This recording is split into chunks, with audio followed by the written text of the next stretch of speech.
Now let us look at this common algebraic errors and correction. Now 2 divided by 0, you might want to say it is 0 or it is equals to 2. No.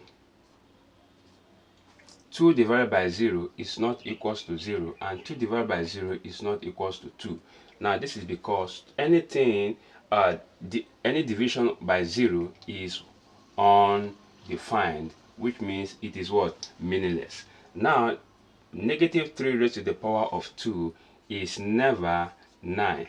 It's not equals to 9, so it implies that negative 3 raised to the power of 2 is the same thing as saying negative 1 times 3 raised to the power of 2, which gives us negative 1 times 3 times 3, which will give us what? Negative 9. And this is different from negative 3 all raised to the power of what? 2, which implies negative 3 2 times. We have negative 3 times negative 3, which will give us what? 9. Thank you and God bless you.